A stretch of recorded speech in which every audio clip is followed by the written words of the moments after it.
My brother tossed my son's birthday present against the wall, laughing as my son cried in front of the entire room. My family rolled their eyes and said, "Oh, come on, it was just a joke." Suddenly, my father stood, removed his ring, and slammed it on the table. The room went dead quiet. What he said next changed everything. "Hey, Reddit. Never thought I'd be posting here, but I need to get this off my chest. And honestly, I need to know if I went too far. Though after what happened, I don't think I did. I'm Brian, 34 male, single dad to the most amazing 8-year-old girl you'll ever meet. Her name's Sophie, and she's the only thing that's kept me going since my wife Rachel passed away 2 years ago. Cancer. Stage 4 pancreatic cancer, the kind where they tell you in months instead of years. The aggressive kind that takes people way too fast, leaving you standing there wondering what the hell just happened to your life and why the universe decided to rip away the best person you've ever known. We had 12 years together. Met in college, married at 24, had Sophie when we were 26. Rachel was my entire world, and watching her fade away over 8 brutal months was the hardest thing I've ever done. The chemo made her sick, the radiation made her tired, and the pain medication made her foggy. But she never complained. Never asked why her just kept fighting for every extra day she could get with Sophie. Rachel was an artist. Not the starving kind. She actually made decent money doing custom furniture restoration and woodworking. She had this little workshop in our garage where she'd spend hours bringing broken antiques back to life. People would bring her chairs with busted legs, tables with water damage, dressers that had been in families for generations. She'd work her magic and return them looking brand new, while somehow keeping all the character that made them special. But her real passion was model building ships mostly. Intricate, beautiful sailing vessels that took months to complete. She'd started the hobby in high school, taught by her grandfather who'd been in the Navy. Our house was full of them before she got sick. Tall ships with billowing sails, warships with tiny cannons, merchant vessels with detailed cargo holds. Each one displayed in a custom case she'd built herself, each one representing months of painstaking work. I used to watch her build them, amazed by her patience. She'd spend an hour getting one tiny rope pulley exactly right, then another hour painting details so small you needed a magnifying glass to see them properly. When I'd ask why she put so much effort into parts nobody would notice, she'd smile and say the ship would know. That doing things right mattered even when nobody was watching. After the diagnosis, after we'd processed the shock and the grief and the unfairness of it all, Rachel made a decision. She was going to spend every moment she had the strength for working on one final project, one last ship. Not for display, not for sale, not for herself. For Sophie. A replica of an 1800s merchant ship for Sophie's 8th birthday. Rachel knew she wouldn't be there to see it, so she poured everything she had left into making something Sophie could keep forever. She started it the week after her diagnosis. Spent 6 months on it between treatments, working through the pain and exhaustion and nausea that came in waves. The chemo made her hands shake, so she'd wait for her good hours, usually late at night, when the medication wore off enough that she could hold the tiny tools steady. Some nights I'd wake up at 2 a.m. and find her missing from bed. I'd go downstairs, and there she'd be in the workshop, hunched over her workbench, hands trembling from the medication, still carefully placing tiny brass fittings or painting delicate details on the hull, with a brush that had only 3 hairs. I'd tell her to come back to bed, that she needed rest, that the ship could wait. She'd look at me with those eyes that were already starting to look too big for her face, and say she didn't have time to wait, that every day she felt strong enough to work was a gift she was giving Sophie, that she needed to finish it before she got too weak to hold the tools. The ship was a masterpiece, 18 inches long, every single plank hand-carved from basswood she'd been saving for a special project. The sails were made from vintage linen Rachel had found at an estate sale years ago, carefully cut and sewn with stitches so small they looked like they'd been done by machine. The rigging was done with actual rope she'd waxed herself, each line running through tiny brass pulleys she'd ordered from a specialty supplier in England. She'd researched everything, spent hours on her laptop looking at historical documents, studying photographs of actual merchant ships from the 1800s, making sure every detail was period accurate. The tiny cargo barrels on the deck were hand-turned on a miniature lathe. The ship's wheel had spokes so thin they looked like they'd break if you breathed on them. Even the anchor was functional, with a tiny chain that actually raised and lowered it. The hull alone took her 3 months. She'd carved each plank individually, then spent weeks staining them in graduated shades so they looked weathered by years at sea. When the nausea got too bad to work, she'd just sit in the workshop holding pieces of the ship, running her fingers over the wood, planning what she'd do next when she felt better. She'd even made a custom glass display case for it, with dovetailed corners and a solid walnut base. She was so weak by then that I had to help her cut the wood, but she insisted on doing all the joinery herself, said it had to be perfect because this was the last thing she'd ever make. The brass plaque was the final touch, engraved by a local shop with words Rachel had spent days perfecting. For my brave Captain Sophie, sail toward your dreams. Love always, Mom. Rachel finished it 3 weeks before she died. I'd come home from work one evening and found her in the workshop, the ship sealed in its case, sitting on the workbench under the lights. She was crying, but smiling too. Said it was done, said it was perfect, said Sophie would love it. Made me promise I'd give it to Sophie on her 8th birthday, no matter what not before. She wanted Sophie to be old enough to understand what it meant, to appreciate the work that went into it. Not after. She wanted the birthday to be special. Wanted Sophie to know her mom had been thinking about her future even when she was dying. Said she wanted Sophie to have something beautiful to remember her by. Something that showed how much time and love she'd put into being her mom. Something that proved even when she couldn't be there physically, she'd done everything possible to leave a piece of herself behind. I kept that ship in my closet for 2 years, wrapped in soft cloth, waiting for the right day. Sophie's birthday was last month, and I'd been planning this whole thing. Small party, just family, with the ship as the centerpiece. I knew Sophie would love it. She'd been asking about her mom's workshop, wanting to learn woodworking, talking about how she wanted to make things with her hands like her mom did. Everything was perfect until my brother showed up. Tyler is 31 and has never grown out of being the golden child who thinks consequences don't apply to him. Our parents had 2 kids, me, the responsible one who got a regular job and started a family, and Tyler, the free spirit who's been bouncing between failed business ventures and living situations his entire adult life. The favoritism started early.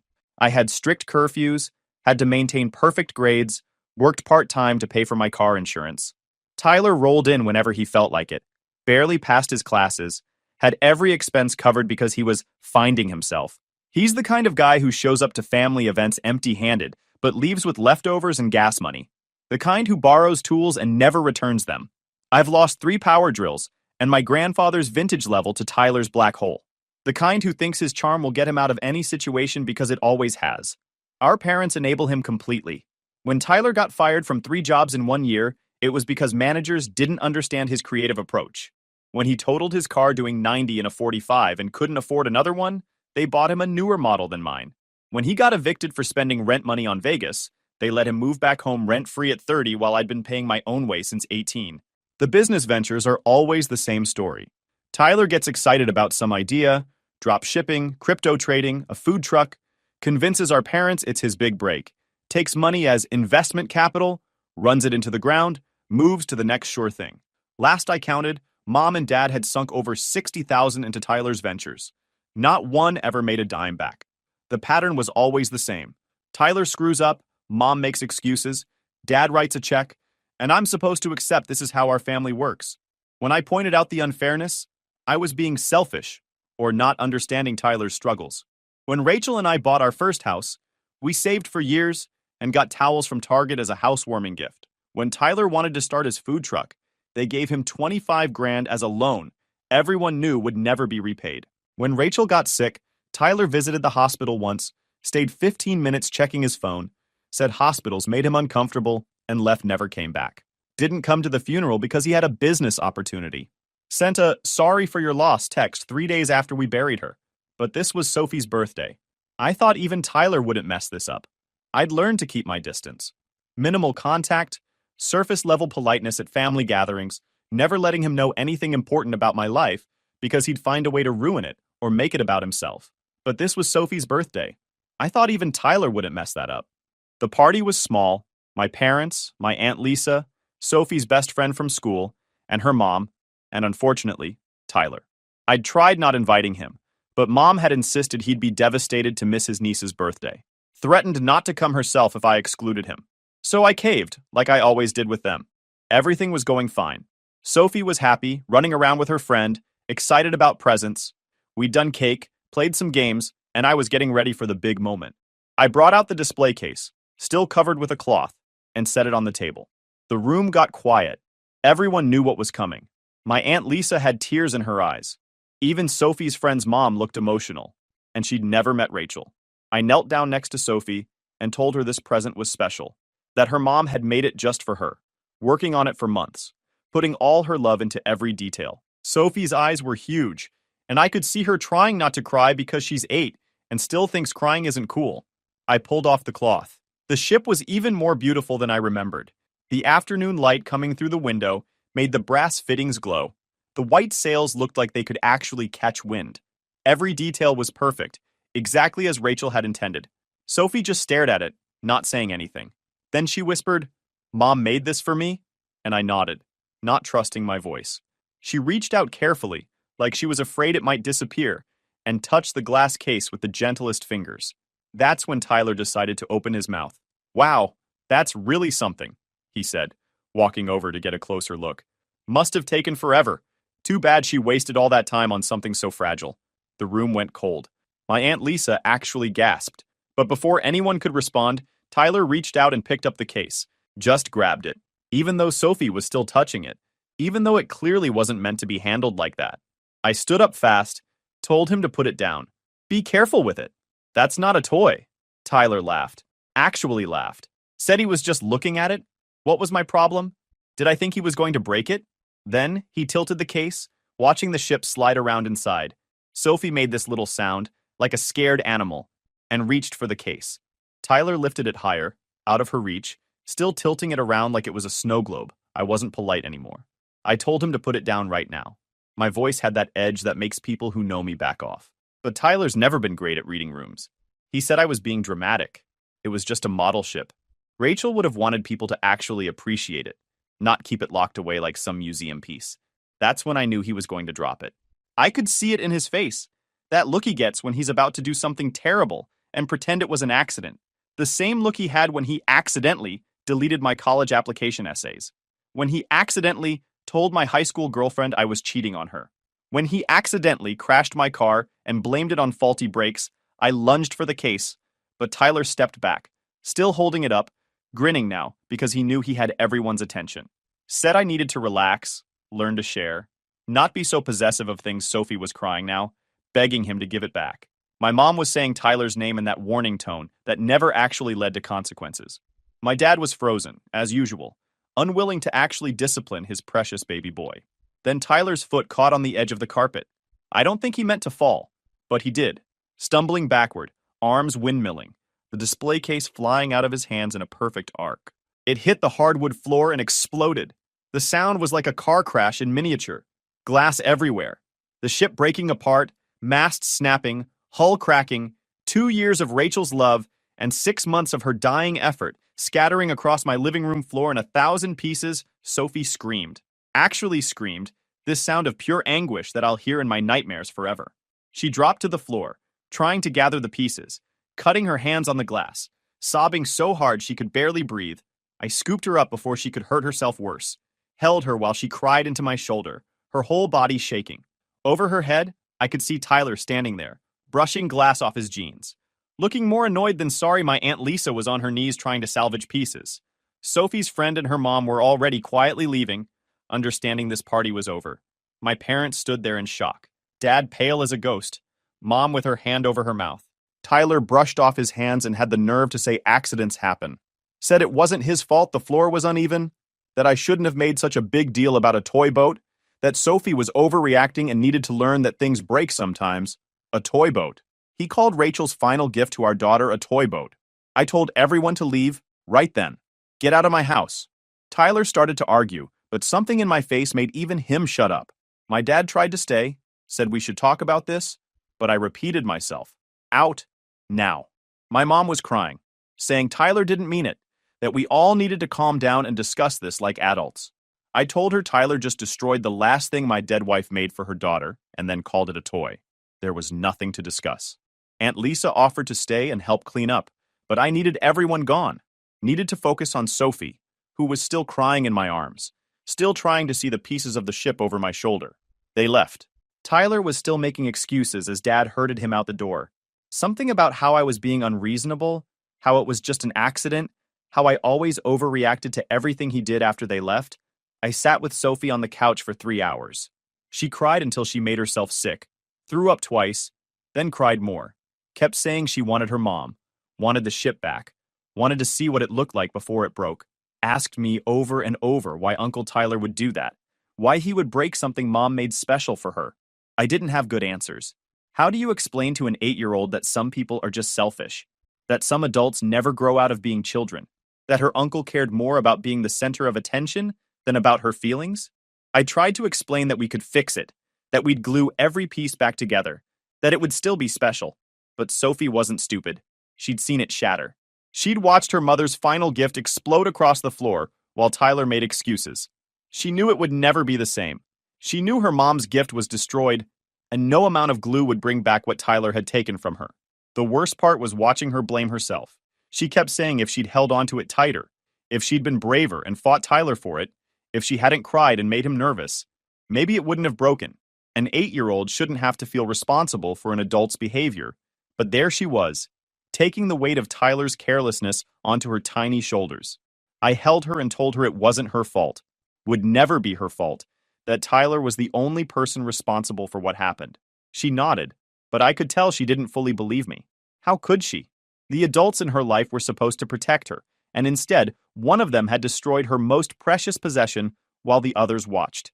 When she finally fell asleep on the couch around 9 p.m., exhausted from crying, her face was swollen and blotchy. I carried her upstairs to bed, tucked her in with her favorite stuffed rabbit, the one Rachel had made her when she was 2, and watched her sleep for a while. Even in sleep she looked sad, little frown lines between her eyebrows, like she was having bad dreams. Then I went back downstairs and looked at the wreckage. The living room looked like a crime scene. Glass everywhere, catching the light from the lamps. Pieces of the ship scattered across the floor, in a radius of about 6 feet from the impact point. The white sails torn and crumpled. Tiny brass fittings everywhere, some bent beyond recognition. The masts snapped clean in half, the rigging tangled into knots. I spent 4 hours picking up pieces, working in silence except for the sound of glass clinking into the trash bag. I separated what could potentially be salvaged from what was destroyed beyond repair. Used tweezers to pick up the smallest brass fittings, stored them in Ziploc bags. Carefully collected every splinter of the masts, every scrap of sail, every fragment of the hull. The main hull was cracked in 3 places, running along the plank lines where Rachel had spent weeks getting the wood grain to line up perfectly. Both masts were snapped clean through. The bowsprit, the long pole that stuck out from the front, was in 4 pieces. The sails were torn and stained with dirt from the floor. The brass fittings were scattered everywhere, some bent, some crushed, some missing entirely, despite my careful search. The display case was a total loss. The glass had shattered into thousands of pieces, too small to salvage. The walnut base was cracked where it hit the floor. The corners where Rachel had done those perfect dovetail joints were split. The plaque survived intact, miraculously. For my brave Captain Sophie, sail toward your dreams. Love always, Mom. The brass had a small dent in one corner, but the words were still clear. I held it in my hands and felt something inside me break in a way that had nothing to do with wood and glass. This was Rachel's last gift, her final message to our daughter. 6 months of work while she was dying, every spare hour she could manage, every moment when the pain wasn't too bad and her hands were steady enough to work, and Tyler had destroyed it in 15 seconds of thoughtless arrogance. I sat on my living room floor surrounded by the ruins of Rachel's final gift and made a decision. Tyler had been getting away with this his whole life, breaking things, hurting people, walking away while everyone else cleaned up his messes. Always protected, always excused, never facing real consequences. When he deleted my college essays, Dad bought me a new computer and told me to work harder on backups. When he told my girlfriend I was cheating, Mom said boys would be boys and I should have picked a girl who trusted me more. When he crashed my car, they paid for repairs and told me I should be grateful he wasn't hurt. Every time, the message was the same. Tyler's comfort and happiness mattered more than my pain. Tyler's excuses mattered more than my losses. Tyler deserved protection, and I deserved to shut up and deal with it. Not this time.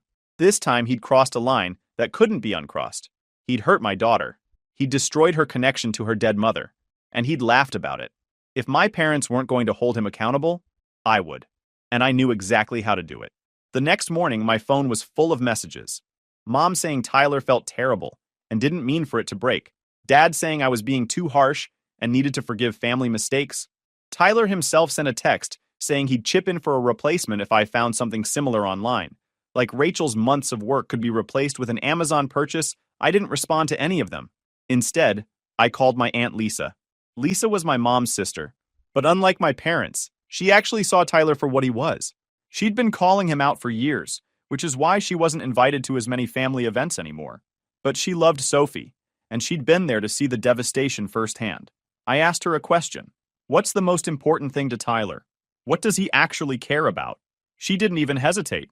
His motorcycle, a vintage 1970 Triumph Bonneville that he'd inherited from our grandfather 5 years ago. It was the only thing Tyler had ever actually taken care of. The only possession he treated with respect. He spent every spare dollar on it, spent hours cleaning and maintaining it, showed it off to anyone who'd listen. Our grandfather had been a motorcycle enthusiast, and that bike was his pride and joy. When he died, the will specifically left it to Tyler, because they'd bonded over it. Tyler actually cried at the reading of the will, one of the few genuine emotions I'd ever seen from him. He kept it in our parents' garage, under a custom cover, polished and maintained like a museum piece. Bragged about how it was worth over $20,000, how he'd never sell it, how it was his connection to Grandpa Perfect. I asked Lisa if she still had the spare key to our parents' house. She did.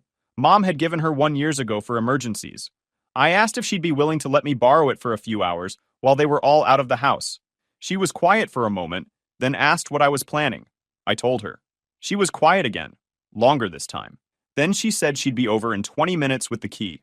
3 days later, I got my chance. My parents had mentioned they were taking Tyler to some motorcycle show 2 hours away, leaving early Saturday morning. They'd invited me and Sophie, obviously not reading the room about why we might not want to hang out with Tyler right now. I waited until I saw Dad's car pull out of the driveway with Tyler's truck following behind. Gave it another 30 minutes to make sure they were really gone. Then I drove to their house with a toolbox, a tarp, and a very specific plan. The garage code hadn't changed in 10 years. My birthday, 0824. Inside, Tyler's Triumph sat in the center spot like a shrine. Mom and Dad had moved their cars to the driveway to give it prime real estate, covered with a custom $200 fitted cover. He had a pegboard of specialized tools just for that bike. Metric wrenches, torque wrenches, special screwdrivers. A rolling toolbox dedicated entirely to motorcycle maintenance, organized with the kind of care Tyler never showed anything else. I pulled off the cover, slowly, carefully. Underneath, the Triumph gleamed even in the dim garage light. The bike really was beautiful. Glossy black paint with gold custom pinstriping chrome that reflected like a mirror from hours of weekly polishing. Leather seats soft as butter. Vintage badges on the tank, original to 1970. Every piece perfectly maintained. Our grandfather had bought this bike new in 1970, rode it for 40 years. When he died, his will specifically mentioned the Triumph. Left it to Tyler with a note about how they'd bonded over it, how he trusted Tyler to take care of it. Tyler actually cried at the will reading, said he'd make sure it stayed perfect, that he'd honor Grandpa by taking care of it the way Grandpa had. And for once, Tyler had kept his word. That bike was the only thing he'd ever truly maintained. He'd shown it off at vintage meets, won awards for its condition.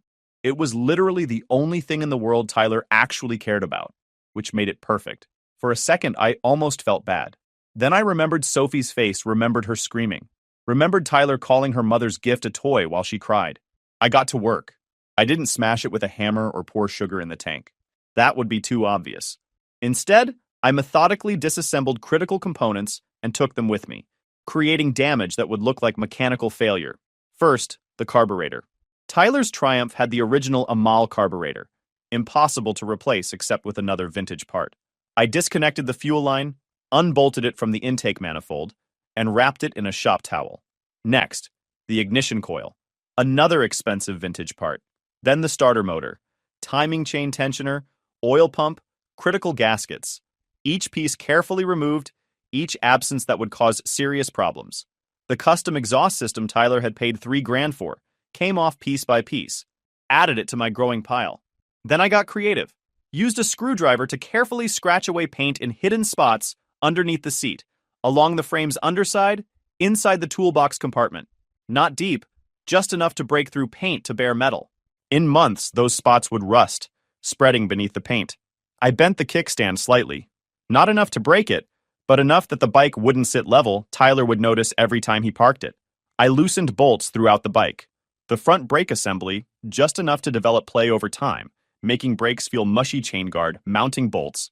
They'd vibrate free, making rattling noises. Handlebar mounting bolts, barely loose, creating a wobble at speed. None would cause immediate catastrophic failure. But together, they'd make the bike feel wrong in ways Tyler couldn't identify. The gas tank got corn syrup mixed with gasoline, not pure sugar. Too obvious. The corn syrup would gradually gum up the fuel system, causing misfires, rough running, carbon buildup. It would take weeks to manifest fully. For the final touch, I cut small holes in his custom cover with my utility knife. One near the seat where rain could pool, one over the gas tank cap, one at the bottom for dust. All in places Tyler wouldn't see unless really looking. The whole operation took 90 minutes. I packed the parts into a cardboard box from Dad's recycling, carried it to my truck, put the holy cover back exactly as Tyler always left it. Made sure the garage looked completely undisturbed. Then I locked up, reset the alarm, and drove away. Back home, I took the motorcycle parts to a scrapyard 3 towns over. Told them I was clearing out a garage, got $40 and watched them toss Tyler's precious carburetor into a pile of metal scrap. Then I went home, hugged Sophie, and waited. Took 2 weeks for the first complaint. Tyler texted the family group chat that his bike was running rough, said he couldn't figure out what was wrong with it. It was losing power and making weird sounds. Dad offered to help him look at it. A few days later, another text. The mechanic said there were parts missing and damage to the fuel system. Tyler was sure the shop was trying to scam him, because he'd just had everything serviced, and the bike had been under a cover in the garage. My mom called me, asked if I knew anything about it, said Tyler was convinced someone had messed with his bike, that the damage was too specific to be random. I told her that was terrible, hoped he could get it fixed. A week after that, Tyler showed up at my door. I watched him through the peephole, saw him pacing on my porch, working up the nerve to knock. When he finally did, I let him wait a full minute before opening the door. He looked rough. Hadn't been sleeping well, clearly. He started talking fast, saying he knew I was mad about the ship, but this had gone too far. His bike was ruined, thousands of dollars in damage, parts that couldn't be replaced easily. He knew I did something to it. I asked him if he had any proof he didn't. Said it was obvious. Too much of a coincidence. The damage was too deliberate. I told him that sounded paranoid. Maybe he hadn't maintained it as well as he thought. Maybe someone at that motorcycle show had messed with it. Maybe it was just bad luck. He got angry then.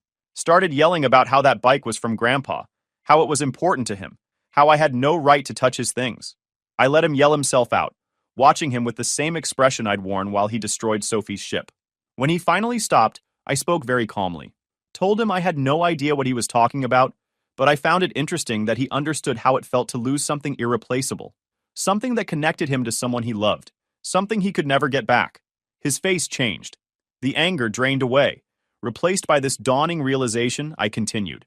Said it was unfortunate about his bike, really was. But accidents happen, right? Things break sometimes. He shouldn't be so possessive of material objects. Maybe this was a learning experience about how fragile important things could be. Used his exact words back at him. Watched them hit like physical blows. Tyler's voice shook when he asked if I was seriously admitting to destroying his bike over a model ship. I told him I wasn't admitting anything. I had no idea what happened to his bike. But I did know what happened to my daughter's ship. I'd watched that happen. Watched him laugh about it. He threatened to go to the police. I suggested he try it. Tell them his vintage motorcycle mysteriously developed problems while sitting in a locked garage. And he thought his brother did it, but had zero evidence. See how far that got him. Tyler stood there opening and closing his mouth, finally understanding what checkmate felt like. He couldn't prove anything. The parts were gone. Untraceable. The damage looked like it could have been from poor maintenance or bad luck. And even if he somehow proved I did it, he'd have to admit why I might have been motivated to do it, which meant admitting what he did to Sophie. He left without another word. Later that day, my mom called. She was crying, saying Tyler was devastated about his bike, that it was all he had left of Grandpa, that I needed to tell her the truth about whether I'd done something. I asked her if she remembered what Tyler destroyed at Sophie's birthday party. She said that was different. It was an accident. He hadn't meant it. I asked her how Sophie was supposed to know her uncle hadn't meant to destroy the last thing her mother ever made for her. How an 8-year-old was supposed to understand the difference between accident and didn't care enough to be careful. She went quiet. I continued. Told her Tyler had spent his entire life breaking things and having other people fix the consequences. He'd broken my things, my relationships, my trust, and now my daughter's heart. And every time she and Dad had cleaned up after him, made excuses, demanded everyone else forgive and forget. But I wasn't everyone else anymore. I was a father protecting his child. and Tyler had finally broken something that couldn't be fixed with money or apologies. Mom tried to argue, said family forgives family, that holding grudges would only hurt me in the end, that I was teaching Sophie the wrong lessons about revenge and anger. I told her she was right about one thing. I was teaching Sophie a lesson.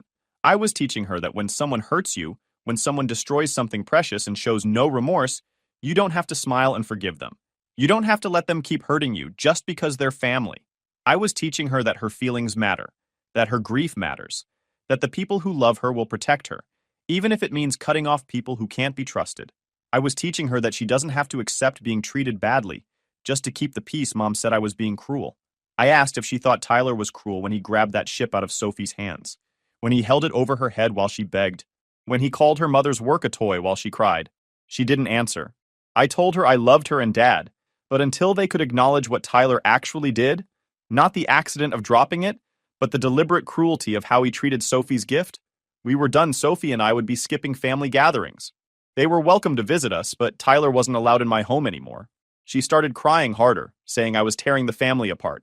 I pointed out Tyler had done that when he destroyed my daughter's ship and laughed about it. I was just making sure he couldn't do it again. That was 3 weeks ago. Tyler's bike is apparently totaled. The combination of missing parts, fuel system damage, and loosened components caused a cascading mechanical failure. From what Aunt Lisa told me, it happened gradually. First, Tyler noticed rough running after the show. Took it to his mechanic, who couldn't find anything obviously wrong. Charged him $200 for diagnostics. A week later, the problems got worse. Engine misfiring, losing power, making weird sounds. The mechanic found missing parts and fuel system damage. Showed Tyler where components should be, but weren't. Tyler accused the shop of stealing parts, trying to scam him. The mechanic told Tyler to take his bike elsewhere, so he did, loading it into Dad's truck and trying another shop an hour away. The second mechanic found more problems. Loosened bolts, paint scratches, holes in the cover. Gave Tyler an estimate, $12,000 to replace parts, rebuild the fuel system, fix the damage. And even then, the bike would never be quite right. Tyler tried filing an insurance claim. The investigator called it suspicious. Too much specific damage. Too many missing parts. They suspected Tyler might have done it himself for the payout claim denied. Dad offered to loan Tyler the repair money, but Mom shut that down. Done throwing money after Tyler's problems, she said. The shop bills were already mounting. The bike sat in Dad's garage getting more quotes, none under 10 grand. Tyler called every Triumph specialist within 200 miles. Same answer. Parts that old were rare and expensive. The custom exhaust alone would cost $4,000 to remake. The original carburetor? Maybe $3 grand at auction if he was lucky. Tyler's dream of restoring it faded. Eventually, he accepted reality. The bike worth $20,000 was now worth maybe $3 in parts. He sold it to a restoration specialist in Tennessee for $2,800. Had to pay $400 to ship it. Ended up with $2,400 for a bike that had been his only genuine connection to our grandfather. The day after the bike shipped, Tyler showed up at my door looking terrible. Hadn't been sleeping well. The cockiness gone. Replaced by genuine defeat. When I opened the door, words came out in a rush. He knew I was mad about the ship. He got that. But this had gone too far. His bike was ruined, parts irreplaceable. He knew I did something to it. I let him talk himself out. I asked him very calmly if he had any proof, any evidence, any cameras, witnesses, anything beyond gut feeling and timing. He didn't. I told him that sounded paranoid. Maybe he hadn't maintained it as well as he thought. Maybe someone at the show messed with it. Maybe just bad luck. Mechanical failures cascading. He started yelling then about how that bike was from Grandpa, how it was important to him, how I had no right to touch his things. I let him yell himself out. When he finally stopped, breathing hard, I spoke very calmly. Told him I found it interesting he understood how it felt to lose something irreplaceable, something connecting him to someone he loved, something he could never get back. His face changed as the words sank in. I continued. Said it was unfortunate about his bike. But accidents happen, right? Things break sometimes. He shouldn't be so possessive. Maybe this was a learning experience about how fragile important things could be. Maybe he should just get over it. Used his exact words from the party, every single one. Watched them hit like physical blows. His voice shook when he asked if I was seriously admitting to destroying his bike over a model ship over a toy. I told him I wasn't admitting anything. Mechanical problems happen to vintage vehicles. But I did know what happened to my daughter's ship. I'd watched him grab it from her hands, wave it around, hold it over her head while she begged, laugh about how fragile it was. I'd watched him break my daughter's heart and call Rachel's dying gift a waste of time. So no, couldn't help him with bike problems. But I hoped he'd learn something about how it feels when someone destroys something you love and tells you to get over it. Tyler threatened to go to the police. I suggested he try it. Tell them his vintage motorcycle mysteriously developed problems in a locked garage, and he thought his brother did it, but had zero evidence. See how seriously they took that. I pointed out that even if he proved I'd been in that garage, which he couldn't, he'd have to explain why, which meant admitting publicly what he did to an 8-year-old's birthday present from her dead mother. See how that played out. See how family court would view it if I pursued a restraining order based on his behavior around my child. Tyler stood there opening and closing his mouth, finally understanding checkmate. He couldn't prove anything. The parts were untraceable. The damage looked like poor maintenance or bad luck. And even if he proved I did it, the why would destroy his reputation. He left without another word. Walked to his car with slumped shoulders, looking smaller. Drove away without the usual engine roar. I closed the door, and that was it. Guys, we are so close to hit 100,000 subscribers on this channel. If you are not subscribed to the channel, please consider subscribing. It really helps hit that 100,000 mark. Thanks for making this dream come true.